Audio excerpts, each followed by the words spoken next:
This is Needy and Normal.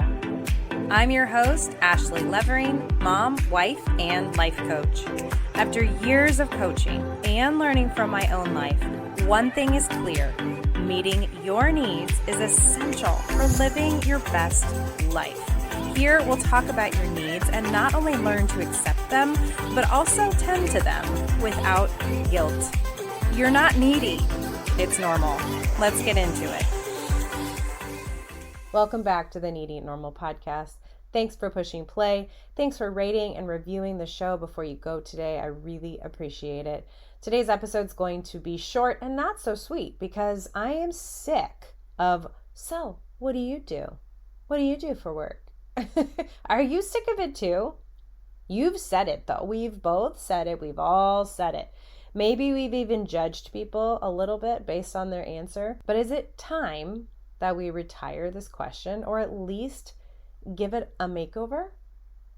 Let's be honest. What do you do is the social cheat code. You're at a party, a networking event, an awkward family barbecue. You don't know what else to say. It's an easy icebreaker kind of conversation, much like the weather. It feels safe. It's simple. It's what we're used to saying, and it fills the silence. What do you do? But here's the thing. When we ask what someone does, what are we actually asking? Do we want to know what drives them, what lights them up, what they're passionate about, what they actually like doing with their time? More often than not, it's about identity. And in many cultures, especially Western, your job becomes your worth. It becomes what you're judged on. Let's think about what happens when someone answers this question. I'm a software engineer. I work retail. I'm between jobs right now. I stay home with the kids. All these different ways that this question could be answered. And boom, instant assumptions. Why are they home with the kids? Why are they between jobs? You're working retail, huh? Oh, you're a software engineer. You must be smart. You automatically start to judge or be judged, whether you're the one asking or answering.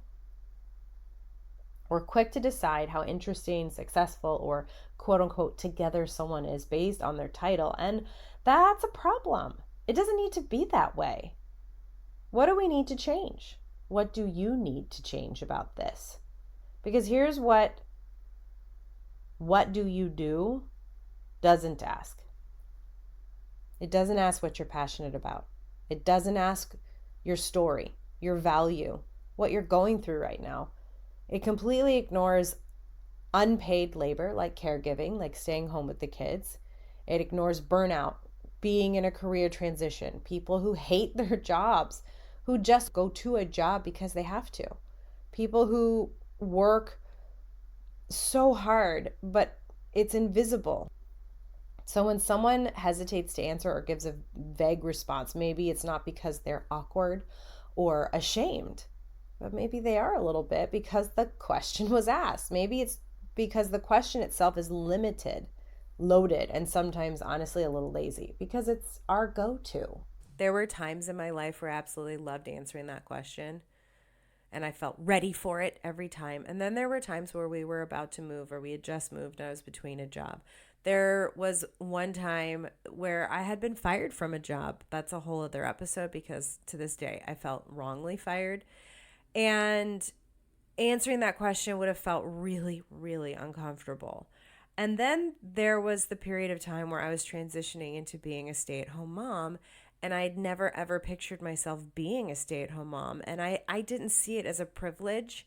I saw it as I'm less than now because I don't have a job to answer that question. I felt so terrified to answer the question, oh, I'm just staying home right now. No, I'm not just staying home right now.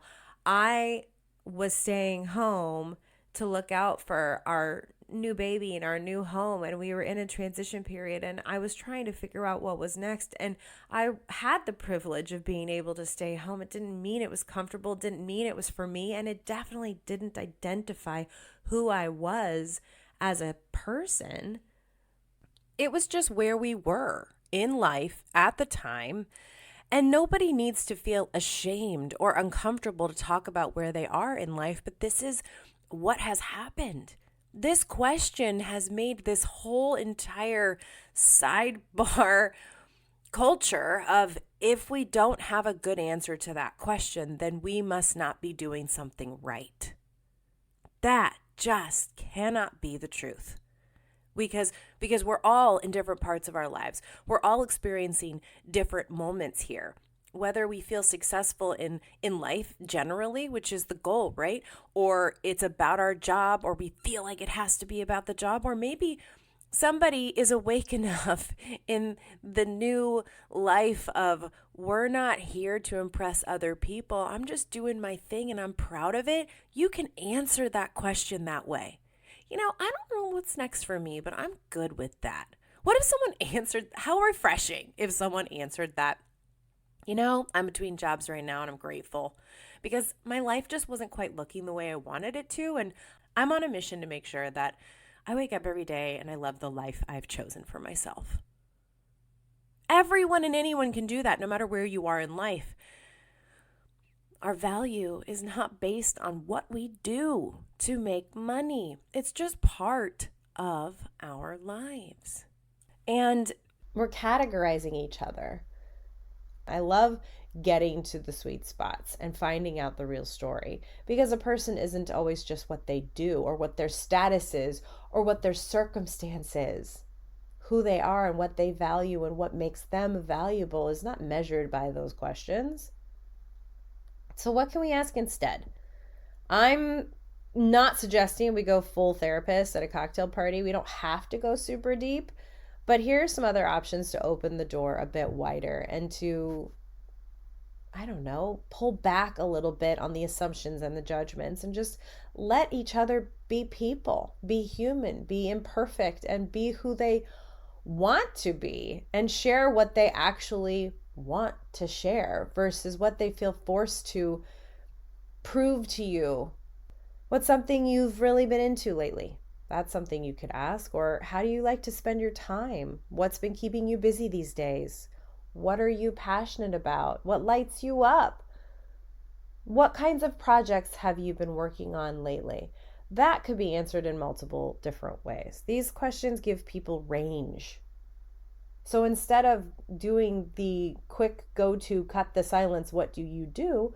You give someone more freedom to answer a question the way that they feel comfortable, that actually allows them to shine through with who they are and not just what they do. This range lets someone talk about their job, sure, but also possibly a hobby or a cause or a project or some kind of personal milestone. Someone might have just ran a marathon and would love to share that detail.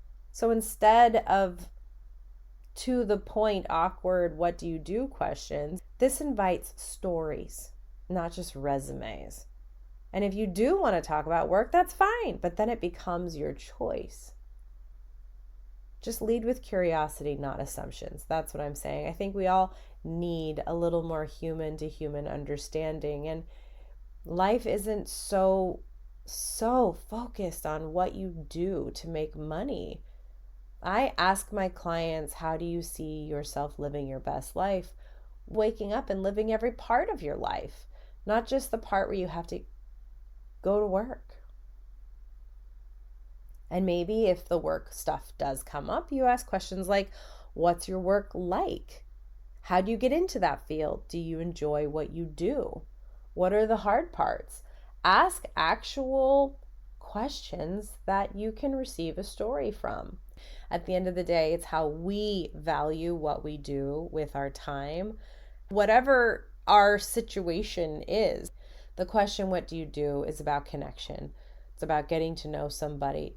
And if we can find a different way to do that, we become human with one another, which is really important. And why don't we focus more on genuine connections rather than surface icebreaker go-to connections that could conjure up a lot of uncomfortable feelings and create judgment and honestly create the people-pleasing tendencies to continue.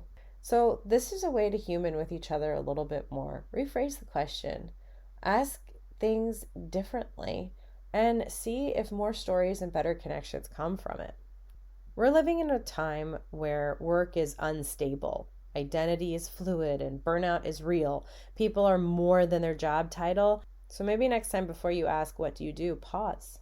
Ask something real. Conjure up some actual human connection. Thanks for listening. If this was something you needed to hear today, good. Pass it on. Your needs matter because you matter. Take care. Thank you so much for listening to the Needy and Normal podcast. If you liked today's episode, please rate and review the show and send your favorite episode to a friend. If you're interested in coaching, visit ablifecoaching.com. I am accepting new clients now, and initial discovery sessions are complimentary.